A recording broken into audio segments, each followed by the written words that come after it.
I need to first make you guys appreciate the drastic different moral systems between the pagan world, Greco-Roman, and the Judeo-Christian world.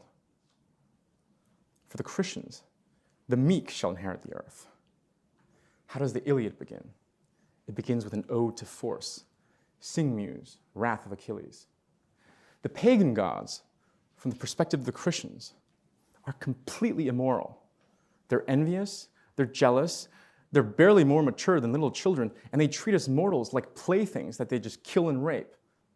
Now, the Christian God is completely incompetent from the pagan perspective. What's your superpower? Multiplying bread? Here's another example.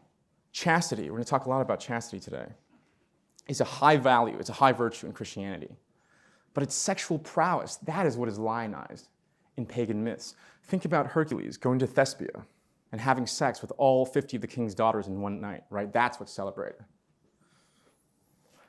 For Nietzsche, the history of the West is the history between these two sides waging war against each other.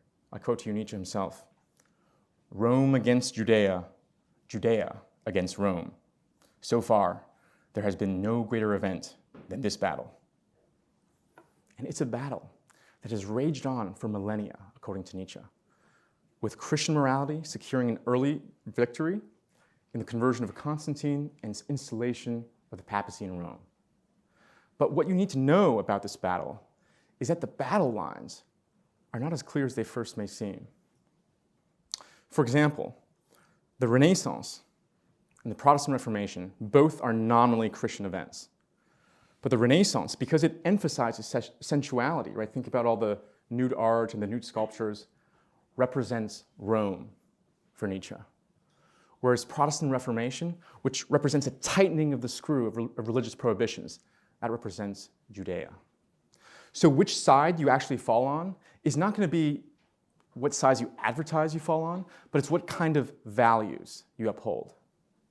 If you uphold values of sensuality, of power, of elitism, of appreciation for wealth and privilege, you're with Rome. If you emphasize equality, egalitarianism, compassion, all those selfless values, if you care a lot about victims, you're with Judea.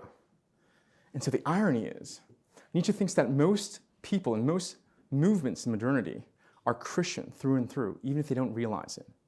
Communism, socialism, feminism, animal rights activism, all of these that have as their orienting concern, a concern for the victim, are Christian through and through. Christian morality's success is so total that we're going to discuss today how even atheism and science, for Nietzsche, are going to be shown to be Christian phenomenon through and through.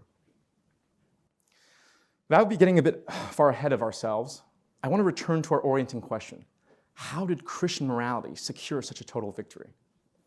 And the clue is going to lie for Nietzsche in the words that these two religions use to evaluate.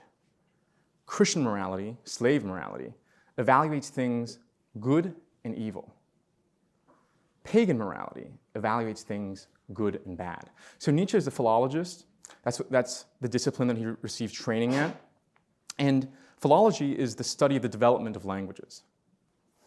And what Nietzsche finds when he looks at master morality, good and bad, is that the word good has its roots very similar to the words noble, aristocratic, high-minded, privileged, whereas the word bad is associated with words plain, simple, common.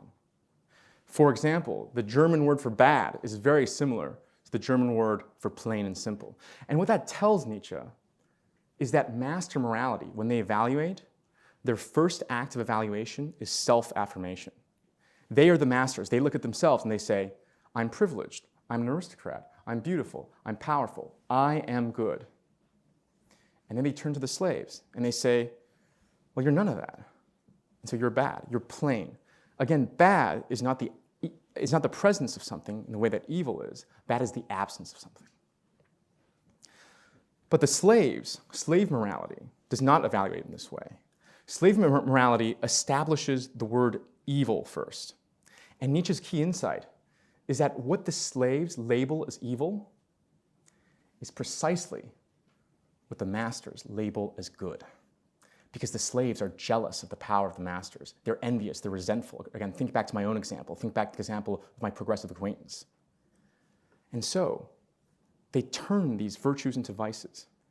Ambition becomes greed, appetite becomes gluttony, sexual prowess becomes lust, confidence becomes pride, strength becomes wrath.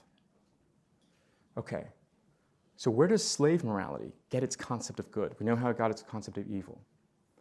It gets its concept of good by simply flipping whatever the masters are. So you're powerful and assertive, I'm going to turn the other cheek. You're beautiful and sensual, well, I value chastity and virginity. You're strong and vivacious, well, tough luck, buddy. The meek will inherit the earth.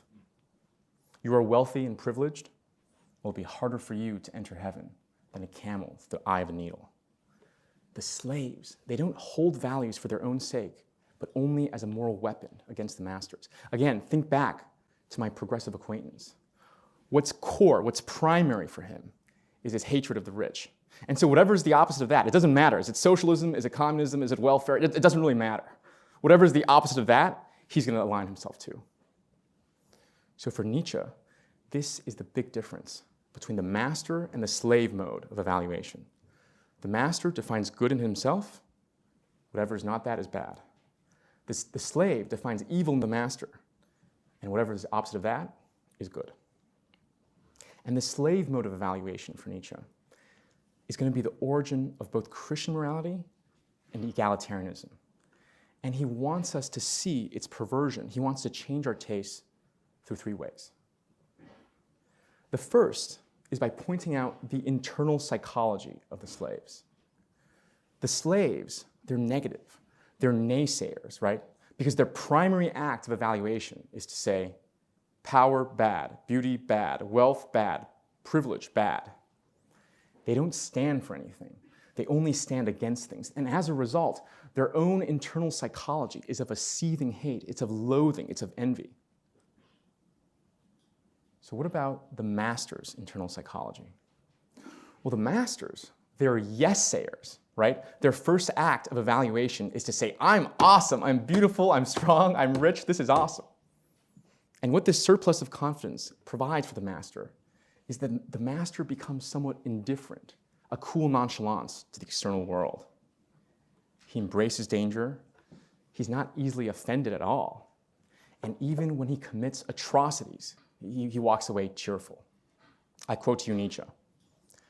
Masters step back into the innocence of the beast of prey conscience as jubilant monsters, who perhaps walk away from a hideous succession of murder, arson, rape, torture, with such high spirits and equanimity that it seems as if they have only played a student prank, convinced that for years to come, the poets will again have something to sing in praise.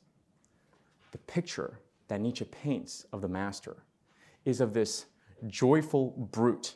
And he is a brute, okay? So he's very stupid, partially because he's never had to use his intellect. But what's positive here is his naivete, okay? The fact that he doesn't overthink things. And if you think Nietzsche is exaggerating with that quote I just gave you, that's literally how the Iliad begins. Achilles commits murder, arson, rape, and all he can think about is his own reputation, his own immortal glory.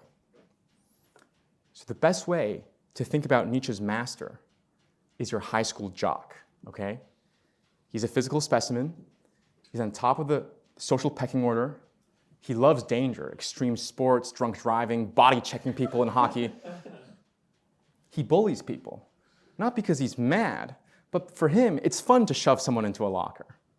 And you can call all manner of obscenities to his face, partially because he's so smug and confident, partially because he's too stupid to realize what you're actually saying. That might sound a very negative ideal for us, partially because we have been influenced by Christian morality, but it's the naive self-assurance, okay? It's the willingness to indulge in one's simple desires. It's the natural independence. That's the first reason that makes this masterly mode of evaluation preferable to the slave. Thanks for watching this clip. My name is Jonathan B., and I'm creating accessible lectures and interviews on the great books. If you want to watch the full lecture where this clip came from, click here. If you want to go even deeper into these ideas beyond what I put out on YouTube, then join my email list at greatbooks.io. You'll not only get lectures and interviews, but also transcripts, book summaries, and essays, all to help you explore the most important books in history. Thank you.